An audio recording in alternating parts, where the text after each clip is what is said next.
तो हम लोग डिस्कस कर रहे थे ना कल तक, जो अपनी क्लास थी कल की क्लास, उसमें हम लोगों ने डिस्कस ये किया था कि जो ऐतिहासिक साक्ष्य पर हम कहें इतिहास को जानने के स्रोत होते हैं वो क्या होते हैं। तो इतिहास को जानने के स्रोत पर हम लोग डिस्कस कर रहे थे, यानी जीएस का जो पहला पिलर है, इस पिलर की हम लोग चर्चा कर रहे थे, है ना। जो जीएस का पिलर है पहला, इसकी हम लोग चर्चा कर रहे थे। और हम लोगों ने ये देखा था कि इतिहास को ही हमें पहले लेना है, यानी इतिहास को ही हमें पहले पढ़ना है। तो हिस्ट्री जो हमारा था, इस पे हम लोगों का डिस्कशन कल जो था, परसों सिलेबस पे और कल हमारा हिस्ट्री पे थोड़ी चर्चा हुई थी कि एंशियंट हिस्ट्री से हमें शुरू करना है और एंशियंट हिस्ट्री के आगे हमें बढ़ना है। तो ये जो पिलर हैं, जो जीएस के 9 पिलर हैं, उन 9 पिलर में से एक है हिस्ट्री। और इस हिस्ट्री में के 3 पार्ट हैं, जिनमें से पहला पार्ट कौन सा है, एंशियंट हिस्ट्री। तो हमें इसी को डिस्कशन करना है, इसको हम लोग डिस्कशन करेंगे और फिर देखेंगे कि भाई कैसे हिस्ट्री में हम लोग आगे बढ़े। तो कल हम लोगों ने ये देखा था कि हिस्ट्री या इतिहास को लिखने के सोर्स क्या होंगे, और इनको लिखने के सोर्स जो होंगे उन्हीं के आधार पे हम लोगों ने काम किया था। तो हम ये काम करेंगे उस पर आगे। तो आज की क्लास जो हमारी है वो कंटिन्यू, मतलब आगे करेंगे सेक्शन को या चीज़ों को आगे करेंगे और एक एक करके हम लोग क्रम से क्या करेंगे, उनको डिस्कशन करेंगे। तो नमस्कार, मैं अनिल शुक्ला, नवरत्न एकेडमी के यूट्यूब चैनल और ऐप पर आपका स्वागत है। और हम लोग यहाँ पर ले रहे हैं पहला सेक्शन जो था हिस्ट्री का, और हिस्ट्री में जो पहला सेक्शन था उस पर हम लोगों को व्यापक डिस्कशन करना है। और इस डिस्कशन को हम लोग अगर देखें तो हम लोगों ने ये चर्चा की थी कल तक कि इतिहास को जानने के स्रोत क्या हैं, इतिहास को जानने के स्रोत क्या हैं, ये अपन लोगों ने चर्चा की थी। तो इन स्रोतों को अपन ने डिस्कस किया था कल कि इतिहास को जानने के जो स्रोत हैं वो 3 प्रकार के हैं, है ना। इनकी अपन ने चर्चा की थी कल। तो इनको हमें आगे बढ़ाना है डिटेल में इनको आगे बढ़ाएंगे। तो पहला जो इतिहास को जानने का पहला सोर्स है, ये हम लोगों ने देखा था पुरातात्विक सोर्स या पुरातात्विक स्रोत, ये देखा था। ये 4 प्रकार के होते हैं, पहला, दूसरा, तीसरा और चौथा। पहला क्या होता है, अभिलेख। दूसरा क्या था, सिक्के। तीसरा क्या था, मूर्तियां।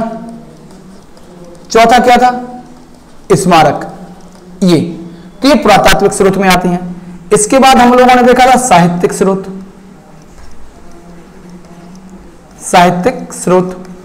तो साहित्यिक स्रोत जो होता है, इनको हम लोगों ने देखा था, तो ये 3 प्रकार के होते हैं।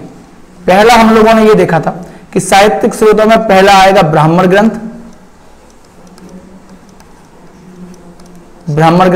जो लिखे गए वेद वगैरह। दूसरा ब्राह्मणेतर ग्रंथ, ये। तीसरा जो यहां पर आएगा लौकिक साहित्य, ये आएगा। हम लोग ब्राह्मण ग्रंथ तो हम लोग पढ़ते, वेद है, पुराण है, उपनिषद हैं, अरण्यक हैं, इनकी चर्चा करते हैं। ब्राह्मणेतर ग्रंथ में हम लोग देखते हैं 2 प्रकार के ग्रंथ, एक तो बौद्ध ग्रंथ और एक जैन ग्रंथ, इनकी चर्चा करते हैं। ठीक है, ये। अब तीसरा, ये दूसरा है हमारा साहित्यिक स्रोत, क्या है, नंबर 2 है। नंबर 3 हमारा आएगा क्या, विदेशी यात्रियों का विवरण। विदेशी यात्रियों का विवरण, ये हमारे सामने आएगा। ये क्या होगा, ये तीसरा सेक्शन होगा। इस तीसरे सेक्शन में हम लोग 3 प्रकार के विदेशी यात्री पढ़ते हैं। पहला यूनानी, इनको डिटेल में चलेंगे। यूनानी में भी हम 3 प्रकार से पढ़ते हैं, नंबर 1, नंबर 2, नंबर 3। यानी 3 को ऐसे पढ़ते हैं यूनानी यात्री को कि पहला पढ़ते हैं सिकंदर के पूर्व, यानी ऐसे यात्री जो सिकंदर के आक्रमण के पहले भारत में आए। दूसरे यात्री जो सिकंदर के साथ आए, दूसरे यात्री जो सिकंदर के साथ भारत आए। तीसरा सिकंदर के बाद जो भारत आए। ठीक है। तो यात्रियों में पहला हम लोग पढ़ते हैं यूनानी यात्री, जिनमें ये 3 प्रकार से हम पढ़ेंगे, सिकंदर के पूर्व, सिकंदर के साथ, सिकंदर के बाद। दूसरा हमारे सामने आएगा, दूसरा हमारे सामने आता है चीनी यात्री। चीनी यात्री, चीनी यात्री में हम लोग 3 यात्रियों को पढ़ते हैं सामान्य तौर पे, जिनमें से हम कहते हैं कि एक तो आया फाहियान, दूसरा आया हुनसांग, तीसरा आया इत्सिंग।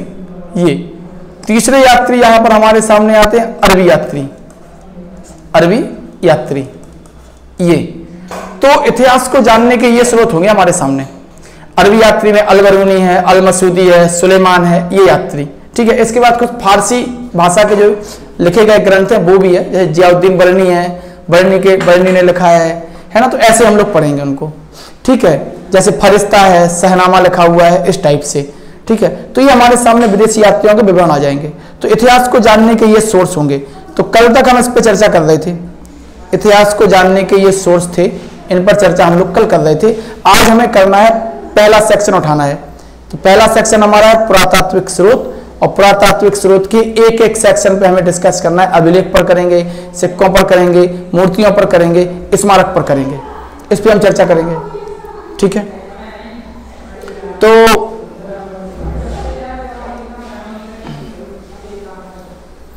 हम लोग देखते हैं जो इतिहास को जानने का जो सोर्स है, उसमें से जो पहला सोर्स है उसको हम कहते हैं पुरातात्विक स्रोत।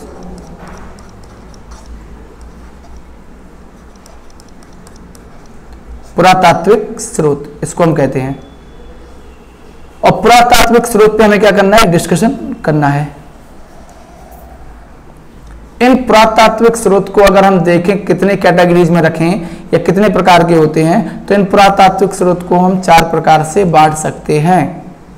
पुरातात्विक स्रोत को हम 4 प्रकार से बांट सकते हैं। नंबर 1 अभिलेख, बहुत इंपॉर्टेंट है, जो लिखे गए हैं अभिलेख। नंबर 2 सिक्के। नंबर 3 मूर्तियां। नंबर 4 स्मारक।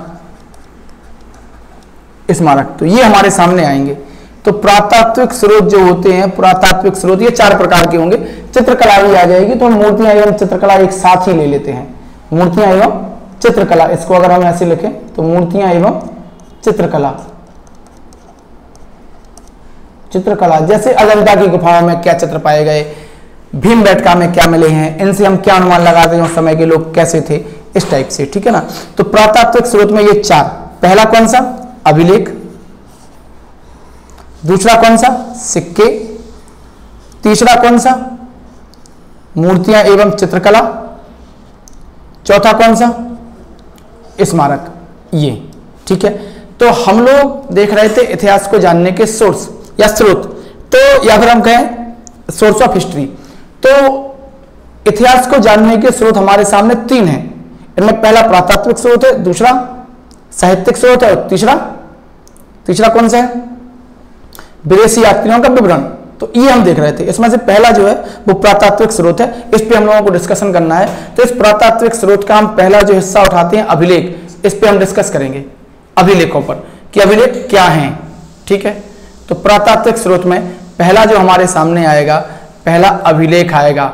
हमें अभिलेखों पर चर्चा करनी है कि अभिलेख क्या हैं और कौन कौन से हैं, किससे क्या जानकारी मिलती है, ये सब हमें चर्चा करनी है। तो अभिलेख हम यहां पर डिस्कशन करते हैं कि भाई अभिलेख क्या है, ठीक है। अब देखो, सामान्य तौर पे जो अभिलेखों का अध्ययन होता है ना, अभिलेखों का अध्ययन जो करता है वो कहलाता है एपिग्राफी। अभिलेखों का अध्ययन क्या कहलाता है, एपिग्राफी। अध्ययन क्या कहलाता है, एपिग्राफी कहलाता है, ठीक है। तो अभिलेखों का अध्ययन क्या कहलाता है, एपिग्राफी। तो जो लोग अभिलेखों को पढ़ते हैं, हम तो नहीं पढ़ पाएंगे।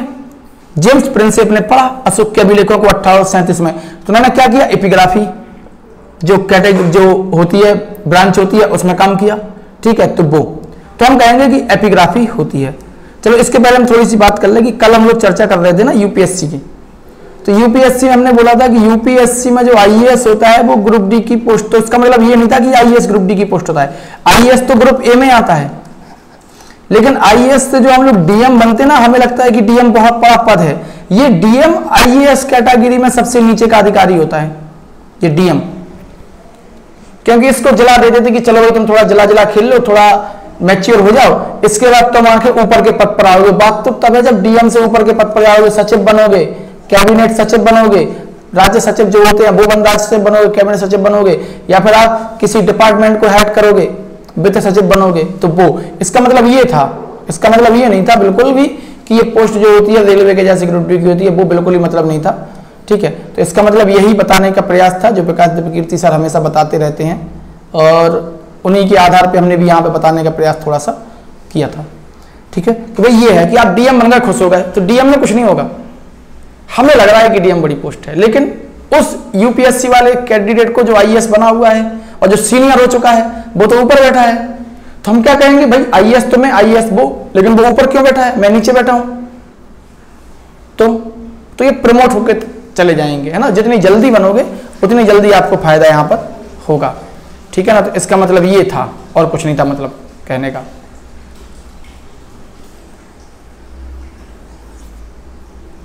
ये मतलब था कहने का। ठीक है, जो आप कहोगे ये ग्रुप डी की पोस्ट बता रहा है, ये बता रहा है, वो बता रहा है ना, तो ऐसा कुछ नहीं था।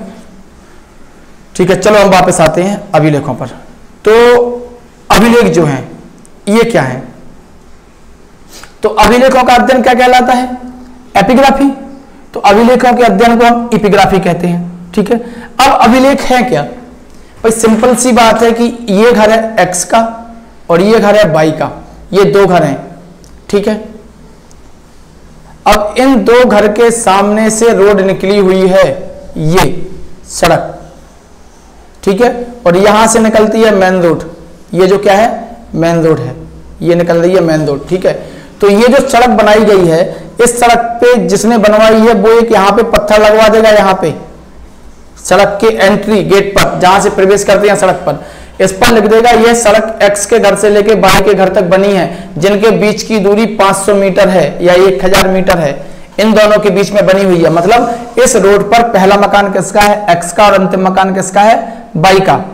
और इस रोड को बनाते समय ये विधायक थे, ये सांसद थे, ये देश के मंत्री थे, ये राष्ट्रपति थे, या फिर इन्होंने इसका उद्घाटन किया, इतना पैसा खर्चाया, इस संस्था ने बनवाया और इस वर्ष बनवाया। और जब हमें ये 1000 साल बाद ये मिल जाए, तो हम इस 1000 साल बाद 2023 में अगर ये सड़क बनी तो हम ये बता सकते हैं कि 2023 में इस क्षेत्र में या इस सड़क पर पहला मकान किसका था, अंतिम मकान किसका था, तो अनुमानता इतने में ये बस्ती थी, हम ये कह सकते हैं, है ना। और इस समय कौन राजा था, विधायक कौन था, सांसद कौन था, मंत्री कौन था, ये सब बता सकते हैं, उनका एरिया कौन सा था। अगर आपके क्षेत्र में वो मिला हुआ है तो हम ये कहेंगे कि उस समय इस विधायक के क्षेत्र में ये एरिया आता था। तो इसको हम क्या कह सकते हैं, अभिलेख कह सकते हैं। तो अभिलेख ऐसे होते हैं जो राज्य के बारे में हमें बताते हैं कि भैया राज्य क्या है, राज्य कैसे काम करेगा, राज्य के लिए क्या क्या इंपॉर्टेंट है, या फिर हम कहें कि राज्य ने क्या बनाया, ये सब लिखित हमारे सामने आ जाएगा। ठीक है, तो ये स्थिति होगी। ठीक है, इनको हम क्या कहेंगे, अभिलेख कहेंगे। तो अभिलेख ये हैं। ठीक है, समझ गए होगे आप कि अभिलेख किसे हम कहेंगे। ठीक है, तो अभिलेखों के अध्ययन में हम लोग चल रहे थे।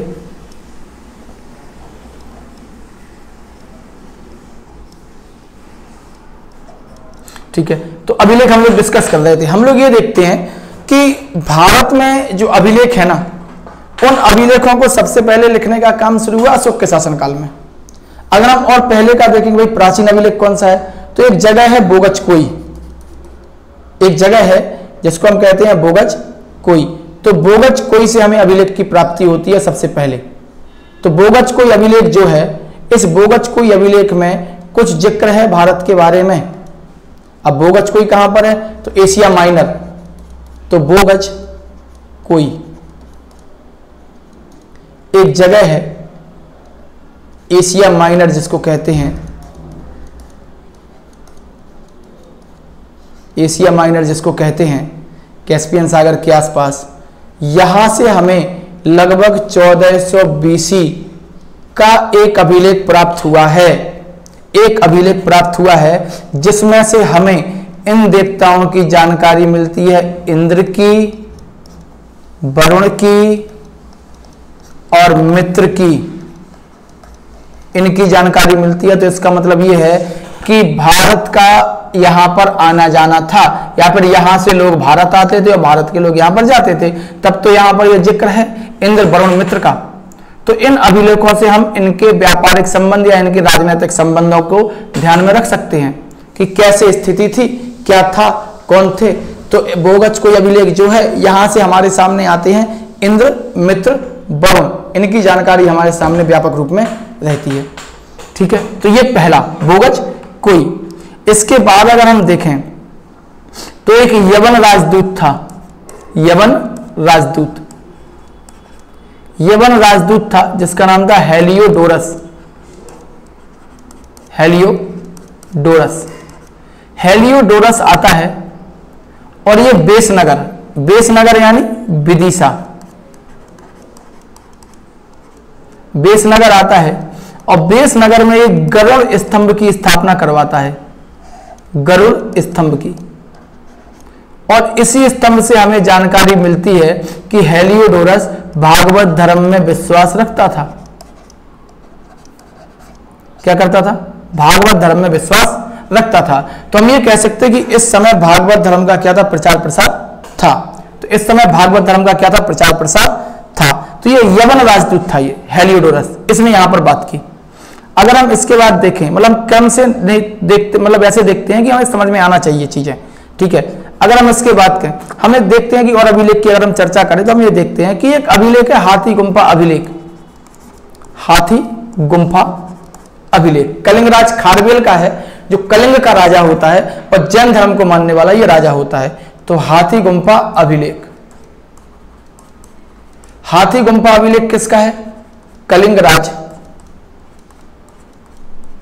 खारवेल, खारवेल ये कलिंग का राजा था। कलिंग यानी ये वाला एरिया, ये वाला एरिया, यहां का ये राजा था ये। और ये जैन धर्म को मानता था, जैन धर्म को ये मानने वाला राजा था। ठीक है, तो हाथी गुम्फा अभिलेख से हमें सबसे पहले एक शब्द मिला जिसको हम कहते हैं भारतवर्ष। तो भारतवर्ष का जिक्र सबसे पहले किस अभिलेख में होता है? हाथी गुम्फा अभिलेख में सबसे पहले भारतवर्ष नामक शब्द यहां पर आता है। ठीक है, इसके बाद अगर हम देखें, इसके बाद अगर हम देखें तो अगला जो अभिलेख, मतलब आगे हम डिस्कस करें तो आगे हमारे सामने एक अभिलेख आता है सोहगौरा अभिलेख, सोहगौरा अभिलेख। और इस सोहगौरा अभिलेख से हमें जानकारी मिलती है दुर्भिक्ष की, दुर्भिक्ष मतलब अकाल। तो ये पहली बार यहां पर आया, तो हम अनुमान लगाएंगे कि उस समय भारत में अकाल भी आते थे, उस समय दुर्भिक्ष भी पड़ता था। और इतना तो अपन को पता ही है कि चंद्रगुप्त मौर्य के शासन काल में मगध पर अकाल पड़ा और चंद्रगुप्त मौर्य क्या करता है? सत्ता को छोड़ के कहां चला जाता है? दक्षिण में, और सेवर बेलगोला जाकर वहां पर संलेखना विधि से अपने जीवन त्याग देता है। तो ये तो अकाल की भी जानकारी हमें इससे मिलती है। इसके बाद एक अभिलेख आता है भीतरी, भीतरी अभिलेख, या फिर हम कहें भीतरी स्तंभ लेख, स्तंभ लेख। इससे हमारे सामने ये जानकारी मिलती है कि भारत पर हूणों का आक्रमण हुआ, भारत पर हूणों का आक्रमण हुआ, अर्थात भारत पर हूणों ने आक्रमण किए। हूण चीन से निकल के आए, चीन की एक शाखा थी, यहां से प्रवेश किया और भारत में क्या कर दिया? आक्रमण कर दिया। तो चीन जो राजा था वो तोड़मार, तोड़मार से ये शुरू होता है, यानी कि तोड़मार जो थे हूण थे। और हूण आक्रमण की जानकारी हमें किससे मिलती है? भीतरी स्तंभ लेख से हमें प्राप्त होती है। गुप्त काल में यह आक्रमण हुआ। ठीक है, तो भीतरी स्तंभ लेख से हमें क्या मिलती है? हूणों के आक्रमण की जानकारी मिलती है। इसके बाद अगर हम देखें तो एरण अभिलेख मध्य प्रदेश का, एरण अभिलेख। एरण अभिलेख से हमें सबसे पहले यह जानकारी मिलती है कि भारत में सती प्रथा थी। यानी अगर हम देखें भारत में सती प्रथा कब से थी, तो एरण अभिलेख से ही सती प्रथा के प्रथम साक्ष्य हमारे सामने आते हैं। यहां पर सती प्रथा में यह था एरण अभिलेख में कि गुप्त राजा जो था, गुप्त राजा भानुगुप्त, गुप्त राजा भानुगुप्त, इसका एक सेनापति युद्ध में जाता है, तो उस सेनापति की खबर फैल जाती है कि वो मारा गया। तो उस सेनापति की पत्नी सती हो जाती है। पत्नी क्या हो जाती है? सती हो जाती है। तो ये सती वाला मैटर हमारे सामने पहली बार यहां से आया। ठीक है, तो एरण अभिलेख से हमें जो एमपी में है, इससे हमें क्या मिलती है? सती प्रथा की प्रथम जानकारी प्राप्त होती है। ठीक है, इसके बाद अगर हम देखें तो एक मंदसौर अभिलेख है।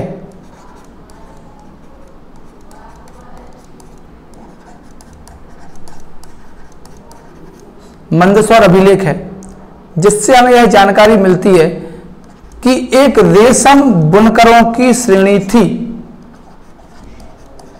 रेशम बुनकर की श्रेणी थी। तो हम कह सकते हैं कि इस समय, जिस समय का यह अभिलेख है, इस समय रेशम बुनने का काम भी होता था। तो वहां के बिजनेस में या वहां की व्यापारिक स्थिति में एक श्रेणी रेशम बुनकरों की थी। तो अभिलेखों से हमें इस प्रकार से जानकारी मिलती है। तो अभिलेख बहुत ही महत्वपूर्ण साक्ष्य है हमारे सामने। अभिलेख बहुत ही महत्वपूर्ण साक्ष्य हैं जिनसे हमें यह जानकारी प्राप्त होती है। इसके बाद अगर हम देखें तो हम अभिलेखों की बात करते हैं, तो हमारे सामने भारत में सबसे पहले जो अभिलेख लिखे वो अशोक ने लिखे। अशोक, सम्राट अशोक ने सबसे पहले अभिलेख लिखे। सबसे पहले अभिलेख लिखवाए।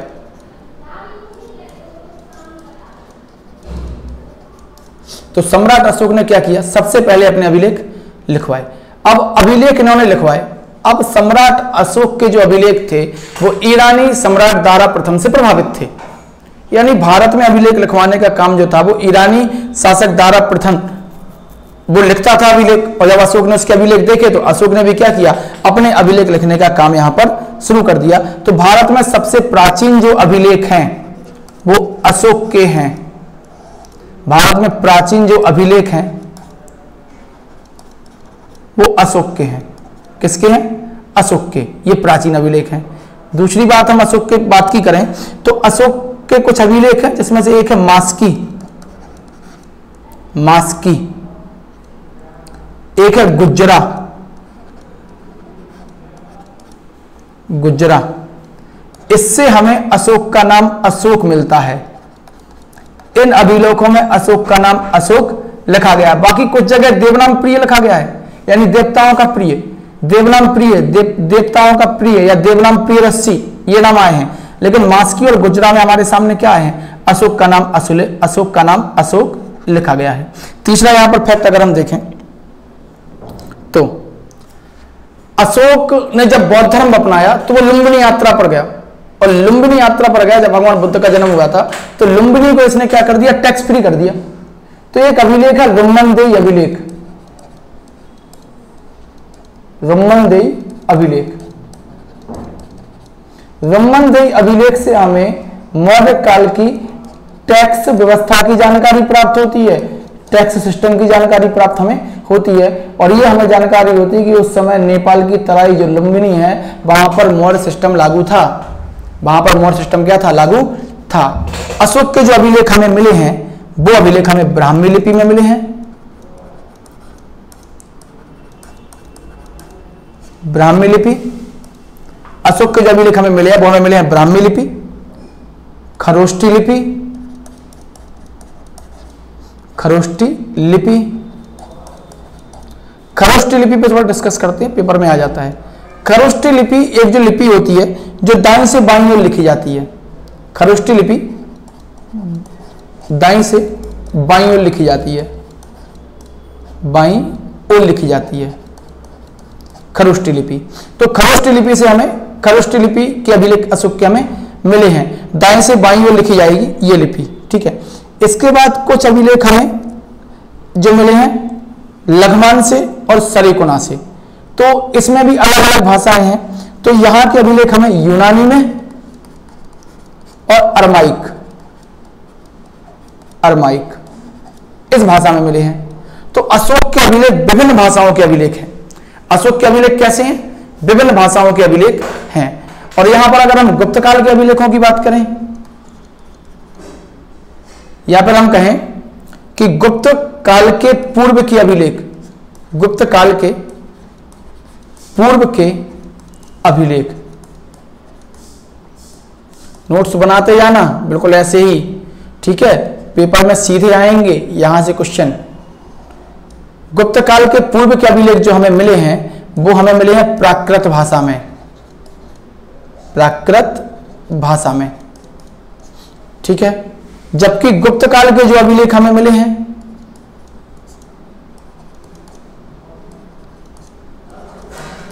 गुप्त काल के अभिलेख ये हमें किससे मिले हैं? गुप्त काल के जो अभिलेख हैं ये हमें मिले हैं संस्कृत में, संस्कृत में, ठीक है। तो ये संस्कृत भाषा में मिले हैं।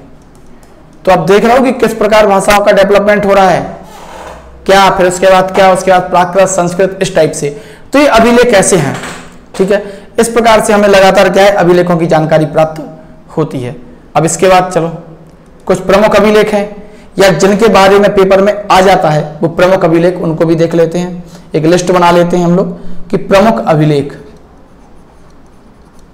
प्रमुख अभिलेख, अभिलेख ये पेपर में आते हैं, ठीक है।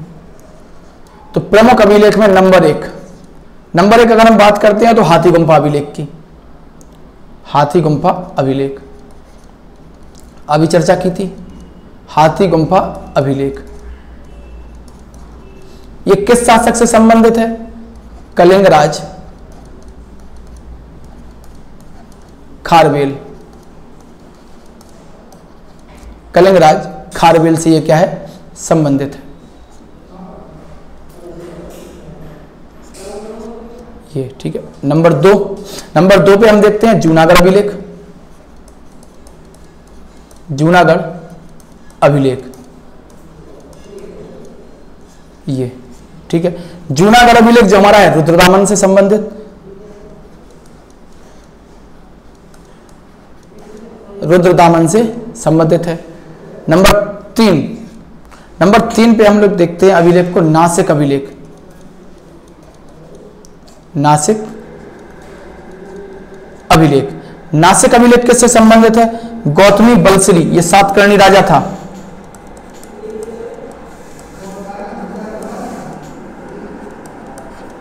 गौतमी बलश्री ये सातकर्णी राजा था, चौथा, ठीक है। तो पेपर में ऐसे ही आता है कि हाथी गुम्फा अभिलेख किससे संबंधित है, जूनागढ़ किससे संबंधित है, नासिक किससे संबंधित है ना। इसके बाद आएगा प्रयाग प्रशस्ति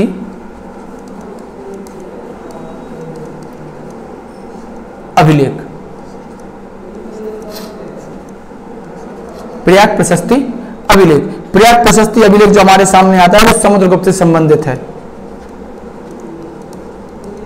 समुद्रगुप्त। और समुद्रगुप्त को हम क्या कहते हैं? भारत का नेपोलियन।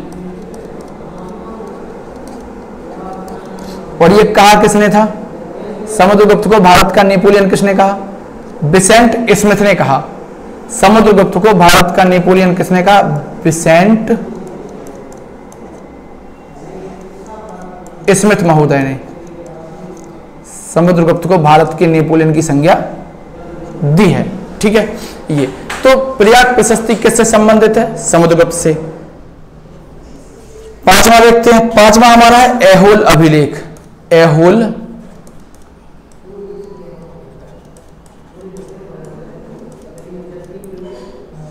अभिलेख। तो ऐहोल अभिलेख हमारा है पुलकेशिन द्वितीय से संबंधित, पुलकेशिन द्वितीय, ठीक है। हर्षवर्धन और पुलकेशिन द्वितीय का युद्ध हुआ था, ठीक है। तो पुलकेशिन द्वितीय से यह संबंधित है, ठीक है। इसके बाद छठा नंबर जो हमारे पास आएगा मंदसौर अभिलेख, मंदसौर अभिलेख। मंदसौर अभिलेख हमारे सामने आता है और ये था इस समय राजा मालवा के राजा थे यशोवर्मन से संबंधित था। मालवा नरेश यशोवर्मन से ये संबंधित है। ठीक है, इसके बाद 7वें नंबर पे जो अभिलेख आता है, ऐसे पेपर में आएंगे आपको ऐसे बिल्कुल नोट्स बनाते जाना है क्रम से। ठीक है, 7वें नंबर पे जो आता है वो है ग्वालियर अभिलेख। ग्वालियर अभिलेख ये 7वें नंबर पे आता है। मतलब अगला जो नेक्स्ट है वो ग्वालियर अभिलेख है और ये हमारे साथ ये आता है प्रतिहार नरेश। ये किस राजा से संबंधित है? प्रतिहार नरेश से। प्रतिहार नरेश कौन? भोज। एक मालवा के परमार हैं वो राजा भोज अलग हैं। ठीक है, वो। इसके बाद 8वें नंबर पे या अगला जो अभिलेख आएगा वो आएगा भीतरी या जूनागढ़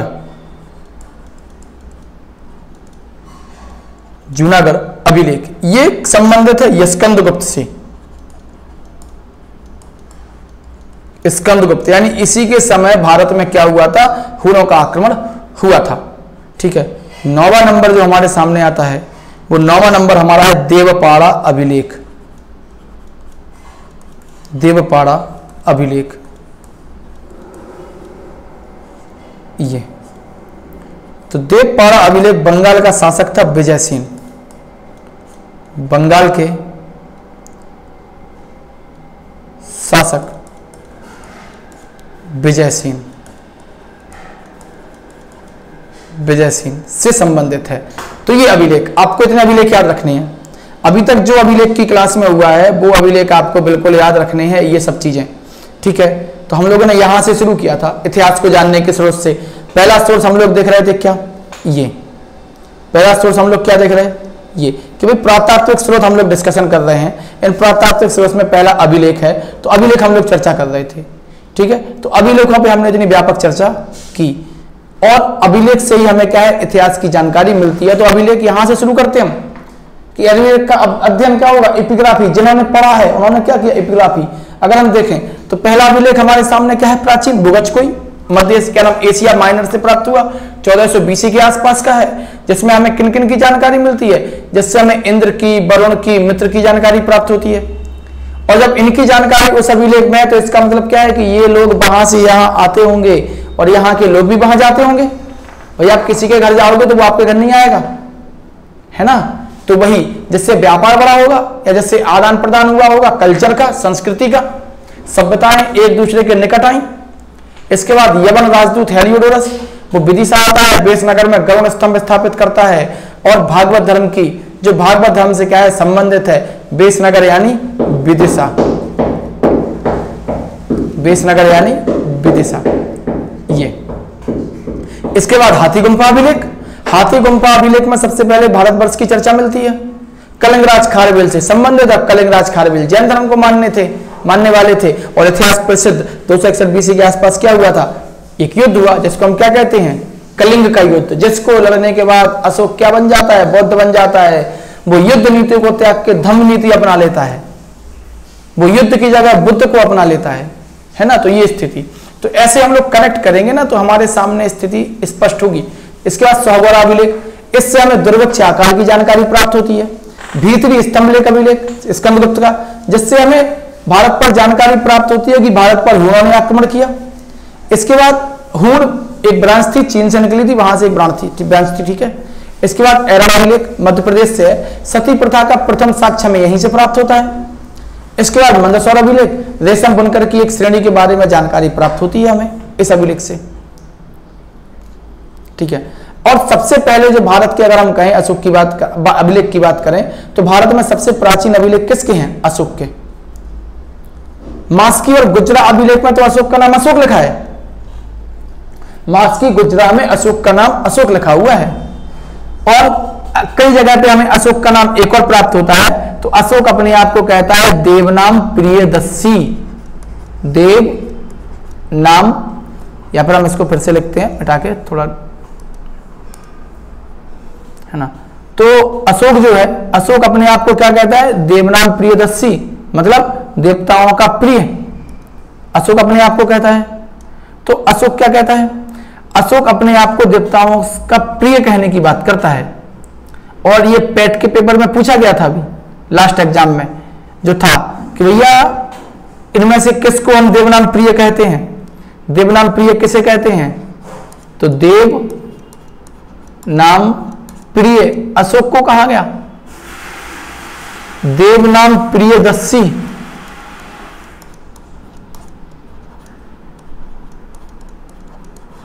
देवनाम प्रियदर्शी ये भी किसे कहा गया? अशोक को कहा गया। महान शासक था जो प्रजा को अपनी संतान के रूप में चर्चा करता है कि भैया प्रजा, राजा और प्रजा के बीच में संतान की चर्चा है। ये हमें अशोक के अभिलेख से तो प्राप्त होते हैं। ये जो संसाधन है ये कहां से मिले? अशोक के अभिलेख से। एक रुम्मनदेही अभिलेख है, जब अशोक बुद्ध बनता है तो अशोक क्या करता है? यात्राएं करता है, तीर्थ यात्राएं करता है। तो लुम्बिनी जाता है जहां भगवान बुद्ध का जन्म होता है और लुम्बिनी को टैक्स फ्री कर देता है। तो इसका मतलब क्या है कि अशोक का अधिकार होगा तभी तो टैक्स फ्री किया। क्या भारत के जो हमारे जो प्रधानमंत्री मोदी जी हैं ये क्या ब्रिटेन में कोई टैक्स फ्री कर सकते? भाई प्रधानमंत्री भारत के हैं तो भारत में टैक्स फ्री करेंगे ना।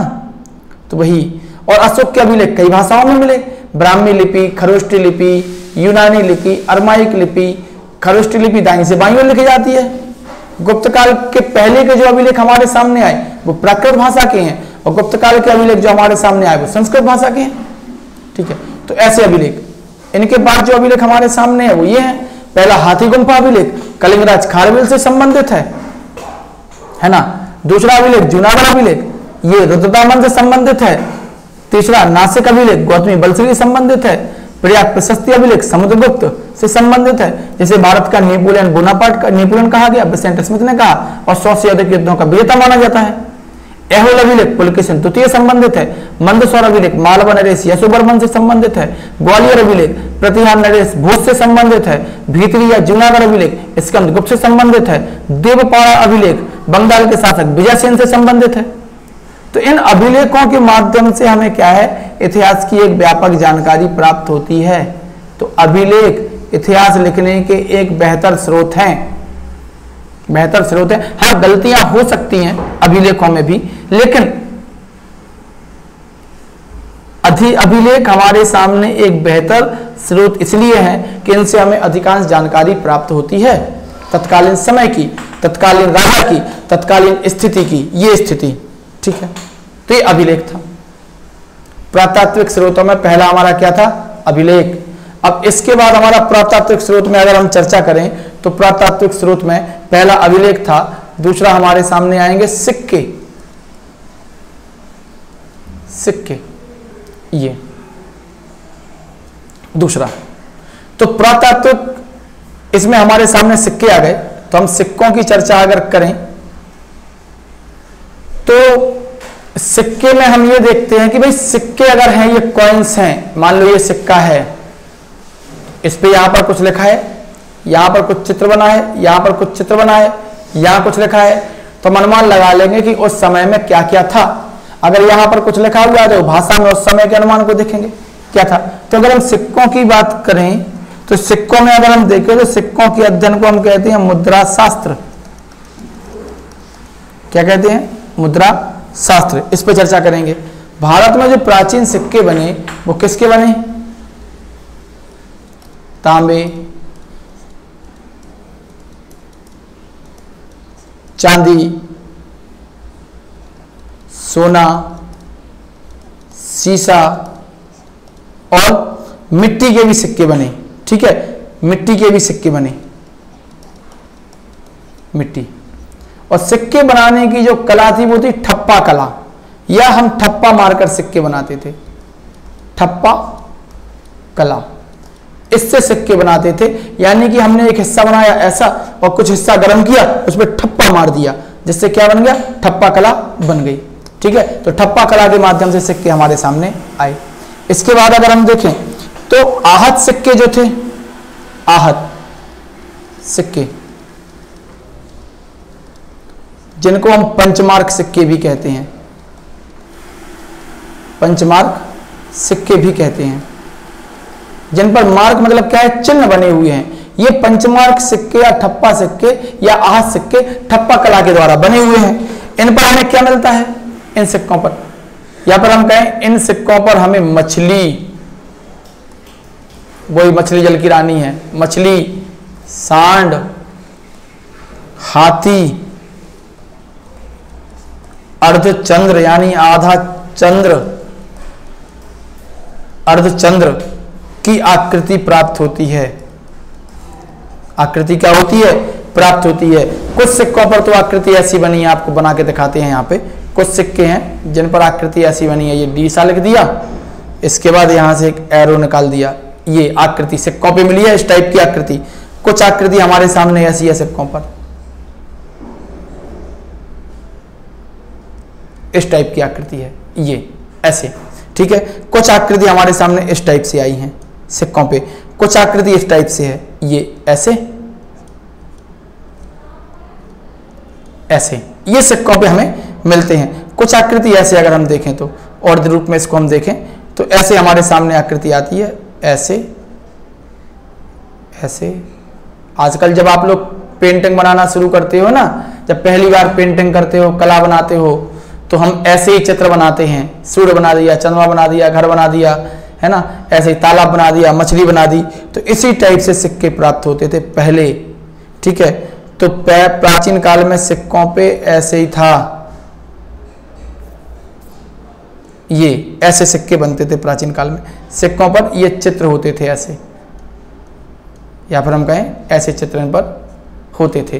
तो ये चित्रों को बना देते थे। तो इन चित्रों को देख के हम ये नहीं कह सकते थे कि वो लोग कला भी जानते थे। जब ये बना रहे हैं तो पेंटिंग भी कर रहे होंगे, है ना। जैसे हम लोग देखते हैं कि समुद्रगुप्त है ना, समुद्रगुप्त है ना, समुद्रगुप्त जो है ना, या फिर हम देखते हैं कि सिंपल सी बात है, समुद्रगुप्त, समुद्रगुप्त। तो समुद्रगुप्त के जो सिक्के हैं, उन सिक्कों पर वीणा बजाते हुए एक चित्र बना है, वीणा बजाते हुए एक चित्र बना है। तो इस चित्र को, हम इस सिक्के को जब हमें प्राप्त हुआ और हम ये देखते हैं कि समुद्रगुप्त के शासनकाल का है और इसमें वीणा बजाती हुई एक चित्र बना हुआ है, तो अनुमान लगाते हैं कि यह समुद्रगुप्त है जो वीणा बजा रहा है। और समुद्रगुप्त क्या है? संगीत प्रेमी है। जब वो वीणा बजा रहा है तो इसका मतलब क्या है? संगीत प्रेमी है। क्या है? संगीत प्रेमी है। तो इस टाइप से होंगे। तो हम ऐसे लिख सकते हैं सिक्कों के माध्यम से इतिहास। जैसे हम आजकल देखते हैं, तो आजकल अभी कुछ दिन पहले हमारे सिक्कों पे आता था, एक साइड एक गेहूं की बाली, एक साइड दूसरे गेहूं की बाली, नीचे ईयर, बीच में अशोक स्तंभ और भारत सरकार लिखा है। तो वो सिक्का अगर हमें 10,000 साल बाद, 1,000 साल बाद, 2,000 साल बाद मिले, तो हम लगा लेंगे अनुमान कि 2020 में सिक्के ऐसे होते थे, भारत की सरकार थी यहाँ पर और गेहूं की बालियां बनी है, मतलब गेहूं यहाँ पर क्या था? खाद्य पदार्थ था।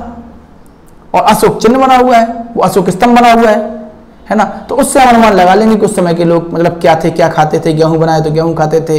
इस समय सरकार कौन थी, राजा कौन था? तो भारत सरकार थी, यानी भारत कोई राजा था, भारत सरकार थी, इस टाइप से, है ना। तो ऐसे होंगे। और आज के सिक्कों पे अगर देखें तो 1 रुपए का सिक्का अंगूठा बना हुआ है। तो हमें कभी कभी ये मजाक में ये भी कहते हैं कि पहले 1 रुपए के सिक्के पर गेहूं की बालियां बनी होती थी, तो 1 रुपए से अनाज खरीद सकते थे। आज 1 रुपए के सिक्के पर ठेंगा बना हुआ है, अंगूठा ऐसे बना हुआ है, तो हम लोग कहते हैं कि आज 1 रुपए में कुछ नहीं आता। और कभी कभी कुछ लोग ये भी कहते हैं कि इसका मतलब है बेस्ट ऑफ लक, अभी आपने 1 रुपए कमाया, अब करोड़ों रुपए कमाओगे आगे चल के, तो ये बेस्ट ऑफ लक का साइन भी हो सकता है ना। तो भाई अपनी है, सोच है, विचार है अपना। भाई जो जैसे सोचेगा देख के वैसे ही करेगा। जैसे वही कथा है हाथी वाले, 4 बंदे एक हाथी को पकड़ते हैं, छू के देखते हैं, तो कोई पूंछ पकड़ता है तो कहता है सांप जैसा है, कोई कान पकड़ता है तो कहता है सूपा जैसा है, कोई सूंड पकड़ता है, कोई पेट पकड़ता है। तो इस टाइप से जो जिस हिस्से को पकड़ेंगे अंधे, वही हिस्से की डेफिनेशन देंगे। तो इस टाइप से यहाँ पर, है ना ये। लेकिन सिक्कों से हमें विस्तृत जानकारी भी प्राप्त होती है। भाई शुद्ध सोने के सिक्के होंगे तो अर्थव्यवस्था अच्छी है, मिलावट है तो अर्थव्यवस्था अच्छी नहीं है। अन्य उसके सिक्के हैं तो हम कहेंगे इस समय के शासनकाल में विभिन्न प्रकार के सिक्के चलते थे, है ना, इस टाइप से। तो ऐसे हो, यानी उस समय के लोगों को उस धातु की खोज थी, तभी तो सिक्के चले। अब देखो पुरातात्विक स्रोत में नंबर 3 पे आएगा मूर्तियां। नंबर 3 पे क्या है? मूर्तियां। तो मूर्तियों से आप पहचान लोगे भैया कि मूर्तियां कैसे हैं, है ना। तो तो कुषाण काल से आरंभ होती हैं, कुषाण काल से आरंभ होती हैं। हालांकि मूर्तियां तो हमें हड़प्पा सभ्यता में भी मिली हैं, हड़प्पा से भी व्यापक मूर्ति मिली है हमें। हड़प्पा के मोहनजोदड़ो से वो नर्तकी की मूर्ति मिली है ना। हड़प्पा सभ्यता से हमें मूर्तियां मिली हुई हैं और उस नर्तकी को देख के हम समझ जाते हैं कि हाँ कि इस समय डांस होता होगा। एक पुरोहित की मूर्ति मिली है, छोटे छोटे खिलौने मिले हैं, है ना वो। तो कुषाण काल से यहाँ पर हम मूर्तियां सामान्य तौर पर डिस्कशन करते हैं कि ये है। तो कुषाण काल में ना हम लोग देखते हैं कला के स्रोत आ गए थे। एक तो हमारे सामने आ गया था गांधार कला, गांधार मूर्ति कला, और एक हमारे सामने आ गया था मथुरा मूर्ति कला।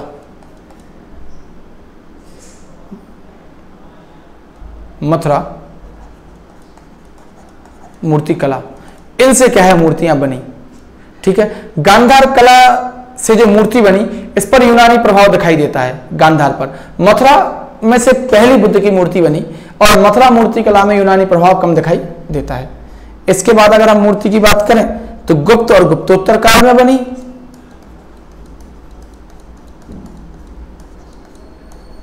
गुप्त और गुप्तोत्तर काल में तो मूर्तियों की बारसी थी, ठीक है। तो उन मूर्तियों से गुप्त और गुप्तोत्तर काल की जानकारी प्राप्त होती है। इसके बाद अगर हम देखें तो वही गांधार कला, मथुरा कला। अगर हम देखें तो भरहुत, जो भरहुत का स्तूप है, भरहुत, बोध गया, बोध गया, कौमा अमरावती, अमरावती, यहां से व्यापक मूर्तियों की जानकारी प्राप्त होती है, ठीक है। तो नंबर 3 क्या है, मूर्तियां। तो मूर्तियों से भी हमें क्या मिलती है, व्यापक जानकारी प्राप्त होती है। नंबर 4 पे अगर हम देखें तो नंबर 4 पे हमारे सामने आएंगे स्मारक। स्मारक, स्मारक क्या, स्मारक में हम लोग देखते हैं स्टाइल कि किस शैली में बनी। तो स्मारक में जो शैलियां हैं भारत में, उन शैलियों को सामान्यतः 3 भागों में बांटा गया। तो दक्षिण भारत में जो शैली चर्चित थी उसको कहा गया द्रविड़ शैली।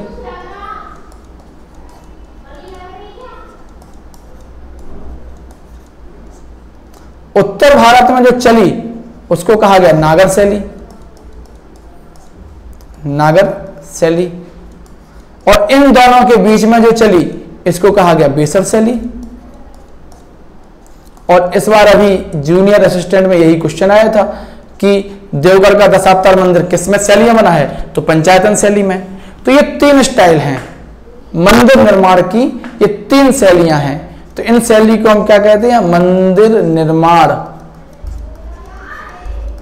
मंदिर निर्माण की शैलियां।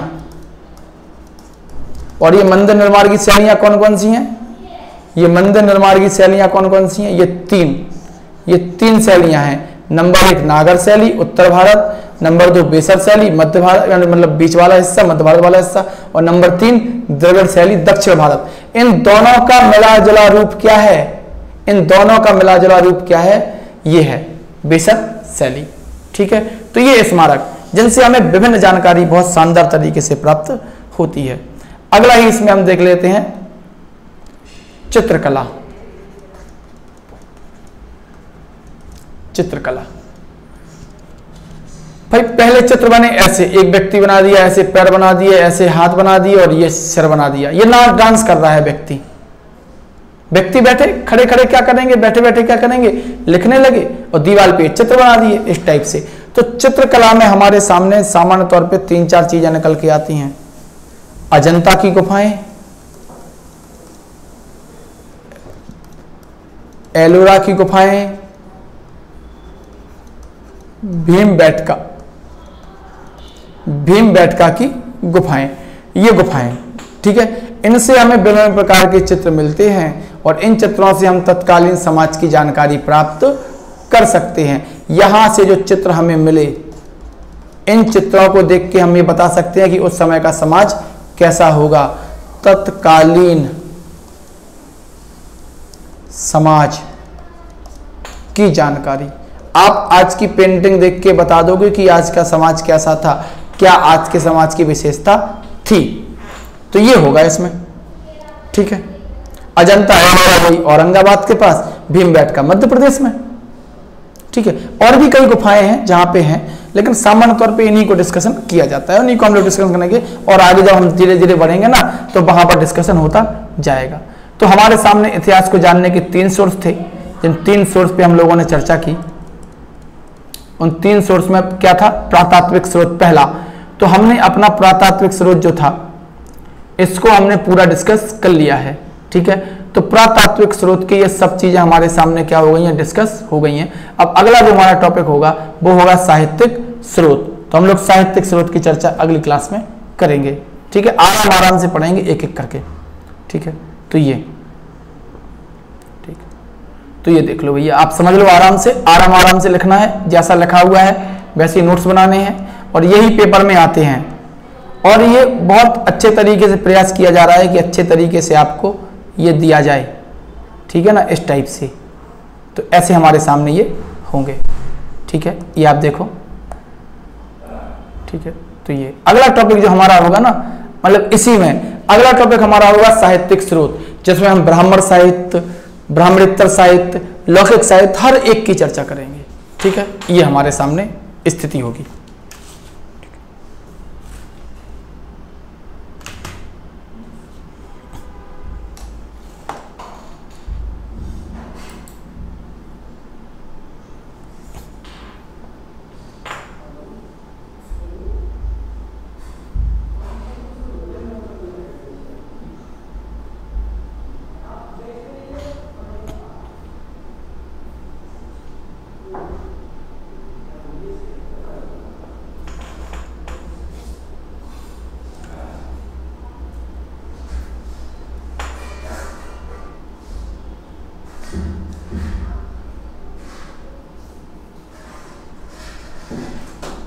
सर ये अपने आप बंद हो गया कंप्यूटर